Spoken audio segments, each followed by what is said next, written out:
When I saw the message my wife, Rachel, had sent to her sister, I wasn't snooping. I was simply using our shared tablet to check some work files. Her conversation was open on the screen, a message she'd sent just an hour earlier. Asterisk, I'm keeping the lake house, it just makes sense. Asterisk. I froze for a moment, staring at the words. Keeping the lake house. It was a small cabin we both owned together, a peaceful place by the water where we went every summer. The keeping part sounded final.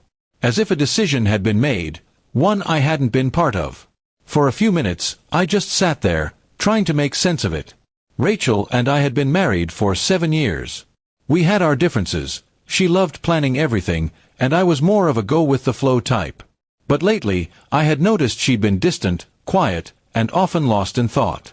When she came home later that evening, she seemed calm, almost too calm. I waited until after dinner to bring it up. "Hey," I said gently, "I saw your message to your sister about keeping the lake house." She looked surprised, not angry, just startled that I'd seen it. "Oh," she said after a pause. "You saw that?" Her voice was soft, and for a moment, the silence between us felt heavier than the question itself. "Yeah," I said quietly. "I did." "What did you mean by that?" She sighed, pulling out a chair and sitting down. "It's not what it sounds like," she said. "I wasn't talking about keeping it from you. I was talking about keeping it for us."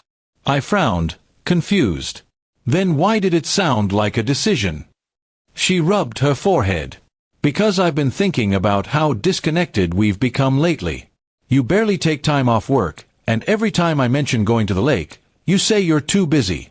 That place means something to me, to us, and I don't want to lose it just because life keeps pulling us apart." Her words softened something inside me. I hadn't realized how much the lake house meant to her. For me, it was just another property we owned. For her, it was a piece of peace we'd built together. "I guess I've been caught up in work," I admitted. "I didn't realize how much I've been missing out on." Rachel smiled faintly, though her eyes were still tired. "It's not about blame. I just want to hold on to something that reminds me of when we were happy, when things were simple." That night, I couldn't sleep. I kept thinking about our weekends by the lake, how she used to paint on the porch while I fished by the dock, the way the sunsets would turn the water gold. Somewhere along the way, we had traded those moments for deadlines and late emails.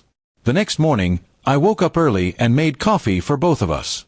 When she walked into the kitchen, I said, "Let's go to the lake this weekend." Her eyes widened. "Really?" I nodded. "Yeah." No work, no calls. Just us. When we arrived that weekend, the cabin was dusty but still familiar. The quiet hum of the lake greeted us like an old friend.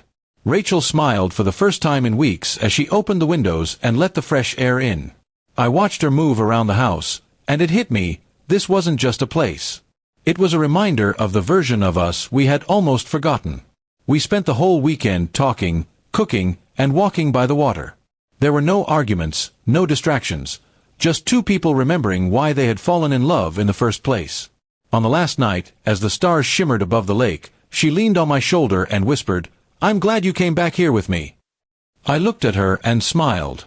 "I'm glad you never gave up on this place." She smiled back, "I didn't just mean the lake."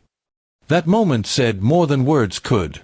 We both realized that keeping the lake house wasn't about ownership, it was about holding on to something worth saving. It wasn't the walls or the water that mattered.